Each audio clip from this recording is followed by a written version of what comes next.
The art of laziness isn't about embracing idleness but about achieving productivity through smart, intentional action and self-discipline. It reframes laziness as a cue to examine why you're unmotivated, encouraging you to prioritize meaningful work, focus on one task at a time to avoid mental fatigue, and strategically use time and energy for growth and achieving goals without burnout. The core message is to work smarter, not harder, by combating complacency, reducing distractions, and fostering a proactive lifestyle. Key concepts. Intentional action over busyness. The book promotes strategic action that leads to meaningful progress rather than simply being busy with unproductive tasks. Strategic goal setting. It guides readers to set clear goals and then create a plan to achieve them, fostering a life of purpose. Time management. Techniques include prioritizing high-value tasks, focusing on one task at a time to avoid mental fatigue, and using methods like the 5-minute rule for quick tasks. Overcoming procrastination. Laziness is seen as a signal that something is wrong, providing an opportunity to learn and grow by understanding the root causes of inaction. Sustainable pace. The goal is to find a sustainable pace that balances effort with deliberate rest, preventing burnout. Practical takeaways.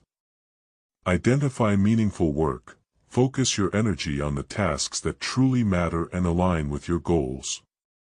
Eliminate distractions. Minimize interruptions from phones, emails, and social media to enable deep, focused work. Embrace single-tasking. Recognize that multitasking is a myth and that focusing on one task at a time leads to higher quality work. Start with difficult tasks. Begin your day by tackling the most challenging tasks to ensure they receive the necessary focus. Cultivate self-awareness. Understand your patterns of behavior and use laziness as a signal to recharge or reevaluate your priorities. Robert Fagels's translation of the Iliad summarizes the tragic events of the Trojan War, beginning with the rage of Achilles after being dishonored by Agamemnon. His withdrawal from battle leads to Greek losses until the death of his beloved friend Patroclus by the Trojan hero Hector, which drives Achilles back to battle for vengeance, a choice he knows will lead to his own death. The epic explores themes of rage, fate, honor, and the complex relationships between mortals and gods, ultimately concluding with the tragic death of Hector and a temporary respite from the war. Key characters and the conflict. Achilles, the greatest Greek warrior, who initially withdraws from the fighting due to a dispute with Agamemnon over a war prize, sparking the central conflict of the poem. Agamemnon, the leader of the Greek forces, whose insult to Achilles sets the events in motion. Hector, the greatest warrior for the Trojans, known for his bravery and his tragic duty to his city. The gods, the Olympian gods, are active participants, taking sides in the war, influencing battles, and engaging in their own divine conflicts. Plot summary. The Rage of Achilles. The poem begins 9 years into the Trojan War, focusing on the quarrel between Achilles and Agamemnon. To express his fury, Achilles refuses to fight, causing the Greeks to suffer significant losses. Patroclus's death. Patroclus, Achilles' close friend, wears Achilles' armor to rally the Greeks but is killed by Hector. Achilles' return to battle. Driven by grief and a desire for vengeance, Achilles returns to the front lines, knowing his glory will cost him his life. The duel and Hector's death. Achilles confronts and kills Hector in a brutal duel. A moment of peace. The epic concludes with Achilles returning Hector's body to his father, King Priam, bringing a temporary truce and a poignant moment of empathy between enemies. Central themes. Rage. The story is deeply rooted in rage, from the initial insult to Achilles' quest for revenge. Fate and free will. Characters grapple with their destined fates, even as they make choices that fulfill prophecies, with the gods themselves bound to a higher fate. Honor. The poem explores the powerful concepts of personal and collective honor, often prizing it over life itself.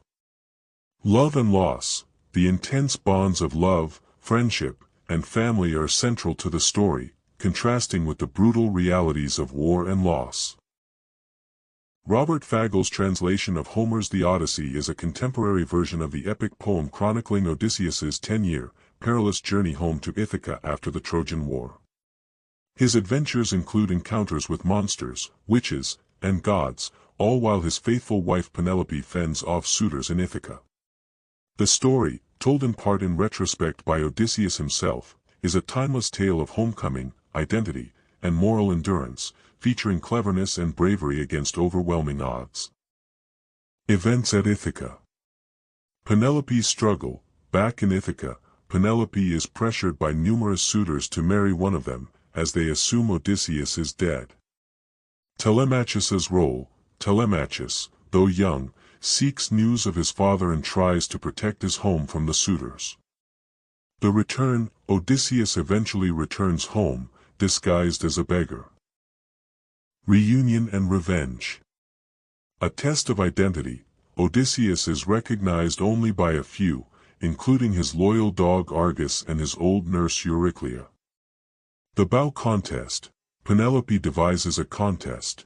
Whoever can string Odysseus's great bow and shoot an arrow through a row of 12 axes will win her hand. The aftermath.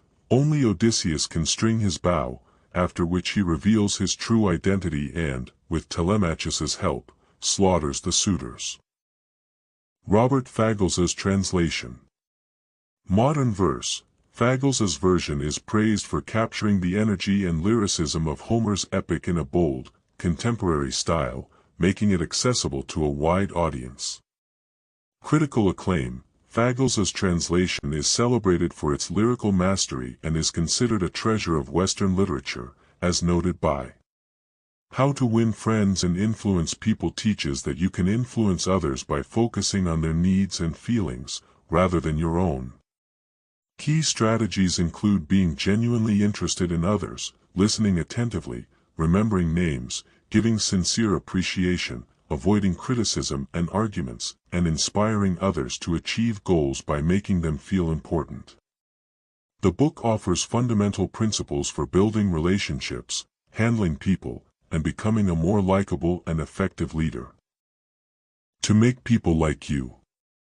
Show genuine interest in others' lives, interests, and stories. Smile to appear friendly and approachable. Remember people's names, as it's the most important sound in their language. Be a good listener, by encouraging others to talk about themselves. Talk in terms of the other person's interests, showing you understand what matters to them. Make the other person feel important, and show sincere appreciation for them. To win people to your way of thinking. Avoid criticism, condemning, and complaining.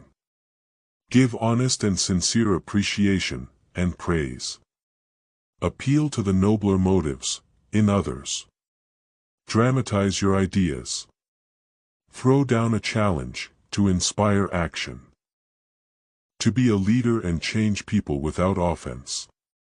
Begin with praise and honest appreciation, before pointing out a mistake. Call attention to people's mistakes indirectly. Talk about your own mistakes, before criticizing others. Ask questions instead of giving direct orders, to let the other person save face. Praise the slightest improvement, and praise every improvement. Give the other person a fine reputation to live up to. Use encouragement, and make the fault seem easy to correct. Make the other person happy about doing the thing you suggest, framing it in terms of their desires. Never split the difference. By former FBI negotiator Chris Voss teaches that successful negotiation relies on tactical empathy and emotional intelligence rather than logic or compromise. The book's core message is to leverage techniques like active listening, mirroring, and labeling emotions to build trust, understand your counterpart's perspective, and uncover their true motivations, ultimately creating solutions that benefit you. Voss emphasizes that no isn't a failure but a chance to learn, and that powerful, open-ended questions like what and how can facilitate genuine conversations and better outcomes. Key principles. Tactical empathy. Understand and influence the other side's emotions by acknowledging their feelings and perspectives, even if you don't agree with them. Active listening and mirroring. Listen intently and use techniques like repeating key words or mirroring speech patterns to build rapport and encourage your counterpart to reveal more information. Labeling. Identify and verbalize the other person's emotions using phrases like, "it seems like," or "it sounds like," to show you understand and to validate their feelings. Strategic use of no. View no as a positive, not a failure, as it often signals a need for time or discomfort, giving you an opportunity to gather more information and steer the conversation. What and how questions. Use open-ended questions that start with what or how to create a cooperative atmosphere and get the other party to think and talk, which helps reveal what they truly need. Slow down. Be patient in the negotiation process to get. Tuesdays with Maury is Mitch Albom's memoir about reconnecting with his dying former sociology professor, Maury Schwartz, who is suffering from ALS. Over several months, they meet every Tuesday, discussing profound life lessons on subjects like death, love, forgiveness, and living a meaningful life. Through these weekly sessions, Mitch, a successful but spiritually empty sports reporter, learns to prioritize relationships and community over material success. The story. Mitch's life. Mitch Albom, a newspaper sports reporter, feels his successful but superficial life is lacking. Maury's diagnosis. He sees a television interview with his former college professor, Maury Schwartz, who reveals he has been diagnosed with ALS, Lou Gehrig's disease. A promise kept. Moved by Maury's situation, Mitch contacts him, promising to stay in touch after graduation, and they begin meeting every Tuesday. Life lessons. These classes are not about academics but about life itself. Maury imparts his wisdom and philosophy on how to live and die with grace. Profound themes. Their conversations cover essential topics, including death, aging, love, societal values, regret, and the importance of human connection. The outcome. Mitch's transformation. Mitch's perspective on life changes dramatically as he shifts his focus from work and materialism to his wife, family, and community. Maury's legacy. Maury spends his final months sharing his profound insights, creating a lasting impact on Mitch and the people who read his story. A timeless message. The memoir serves as a guide to finding meaning and purpose, encouraging readers to live a life centered on love and relationships. Shoe Dog is Phil Knight's memoir about founding Nike, chronicling its origins as Blue Ribbon Sports in 1962, his treacherous journey to Japan to secure distribution rights for Onitsuka shoes, and the immense struggles, sacrifices, and chaotic path of building one of the world's most iconic brands, highlighting the importance of his unique founding team and their us against the world mentality in overcoming countless challenges. The book's core narrative. A visionary start. In 1962, a young, ambitious Phil Knight from Portland, Oregon, decided to forge his own path instead of joining a large corporation. The Japanese connection. He secured the rights to distribute Onitsuka Tiger shoes in the United States after a pivotal trip to Japan, believing the innovative shoes had a place in the American market. From Blue Ribbon to Nike, the company initially operated as Blue Ribbon Sports, selling Japanese shoes out of the back of Knight's car. Building a team, Knight assembled a diverse group of talented individuals, including his former track coach Bill Bowerman and loyal, unconventional employees he affectionately called the butt faces, who were central to the company's spirit. A chaotic and risky journey, the path to success was far from easy, filled with near failures, aggressive competitors, and hostile bankers. Key themes and lessons. Grit and resilience. Knight details the relentless pursuit of success, showcasing the immense struggle and constant innovation required to grow a company. The Power of People. The memoir emphasizes the vital role of the founding team's complementary strengths, passion, and grit in holding the company together. Focus on the athlete. The us against the world ethos and focus on athletes help the company navigate challenges and form its identity. Navigating a calling. The book reflects on the demanding nature of the sports business and how pursuing a calling, rather than just a career, provides the fuel to endure setbacks and cherish triumphs. An unflinching look at success. Knight offers a candid and messy account of the entrepreneurial journey, a refreshing departure from typical business success stories. The 48 Laws of Power is a book by Robert Greene that reveals timeless, often manipulative, tactics for gaining, maintaining, and protecting power, drawing on historical examples of leaders and strategists. The laws cover aspects like controlling your reputation, Law 5, making others dependent on you, Law 11, and knowing when to speak and when to remain silent, Law 4. The book serves as a guide to navigating power dynamics, both offensively and defensively, and encourages readers to choose their role in this never-ending game of power. Key themes and examples of the laws. Control the narrative. Law 1, never outshine the master, make your superiors feel more brilliant than they are, rather than inspiring fear. Law 4, always say less than necessary, speaking less keeps others guessing, maintains control, and prevents accidental missteps. Law 5, so much depends on reputation, guard it with your life, your reputation shapes others' expectations, so protect it at all costs. Law 6, court attention at all costs, being conspicuous, even through negative publicity, can gain you recognition and influence. Influence and manipulation. Law 2, never put too much trust in friends, learn how to use enemies. Friends can be envious and betray you, while a former enemy can be a loyal ally. Law 7, get others to do the work for you, but always take the credit. Save your time and energy by having others do the groundwork and then reap the rewards.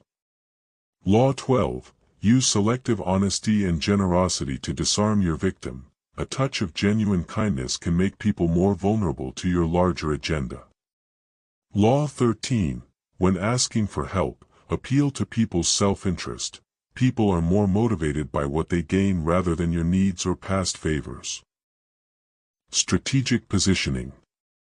Law 3, conceal your intentions, keep your true goals hidden to maintain the element of surprise and control. Law 8, make other people come to you, use bait if necessary, by controlling the situation and making others approach you, you hold the cards. Law 18, do not build fortresses to protect yourself, isolation is dangerous, stay connected, isolation can make you a vulnerable target. Understanding your opponent. Law 10, infection, avoid the unhappy and unlucky, negative people can drag you down, surround yourself with the successful. Law 19, know who you're dealing with, do not offend the wrong person, understand your opponent's characters to avoid provoking the wrong individual.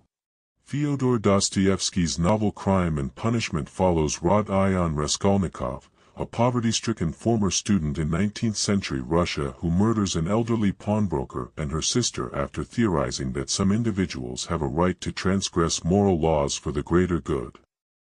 The story focuses on the psychological torment, paranoia, and guilt Raskolnikov experiences after the crime. His journey leads to confession and a period of exile in Siberia, symbolizing the path to redemption through suffering and faith, and serves as a critique of radical rationalism and a profound exploration of morality and the human psyche. Plot summary. The crime, Raskolnikov, driven by his theory of extraordinary men, who are above ordinary morality, murders an old pawnbroker, Alyona Ivanovna, and then her gentle half-sister, Lizaveta. The aftermath: Raskolnikov is consumed by guilt, paranoia, and psychological anguish rather than feeling empowered by his act. Key characters: Sonia, a kind, religious prostitute who helps Raskolnikov find solace and a path to redemption. Porfiry, a clever police detective who gradually uncovers Raskolnikov's guilt. Svidrigailov, a dubious nobleman who overhears Raskolnikov's confession. The confession: under pressure from his internal suffering and Porfiry's psychological tactics, Raskolnikov eventually confesses to his crimes. The punishment and redemption: Raskolnikov is sent to a Siberian labor camp, where, with Sonia's support and a shared cross, he finds a measure of redemption. Themes and significance. Morality and guilt. The novel explores the devastating psychological impact of crime and the necessity of confronting one's actions. Rationalism versus faith. Dostoevsky critiques the dangers of radical intellectualism and atheistic rationalism, suggesting true morality requires faith and empathy. Russian society. The story is set against the backdrop of 19th-century St. Petersburg, a city facing socio-economic disparities and ideological shifts. Existentialism. Raskolnikov's internal torment and questioning of societal morals prefigure the themes of modern existentialism. The Psychology of Money, by Morgan Housel. The Psychology of Money explores the complex relationship between human behavior and financial decision-making. Housel emphasizes that financial success is less about knowledge and more about behavior, habits, and mindset. The key themes. Wealth is what you don't spend ***. Building wealth is about saving and avoiding unnecessary expenses, not just earning a lot. Behavior matters more than knowledge ***. Success in managing money depends largely on emotional discipline and behavioral habits rather than technical know-how. The power of compounding requires patience ***. Long-term growth through compounding is incredibly effective but demands time, discipline, and patience. Avoiding common pitfalls like greed and fear ***. Emotional biases such as greed and fear can lead to poor financial decisions. Awareness helps mitigate these mistakes. Luck and risk are integral to outcomes ***. Recognizing that luck and risk play significant roles in financial success and failure fosters humility and better decision-making. Save for the unexpected ***. Building a financial cushion or emergency fund is essential to handle unforeseen events without stress. Your personal circumstances shape your financial journey ***. Individual goals, values, and situations influence your financial decisions more than generic advice.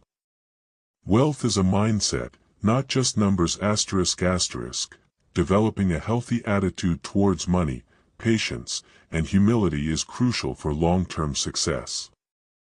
Frugality and simplicity can lead to financial freedom ***.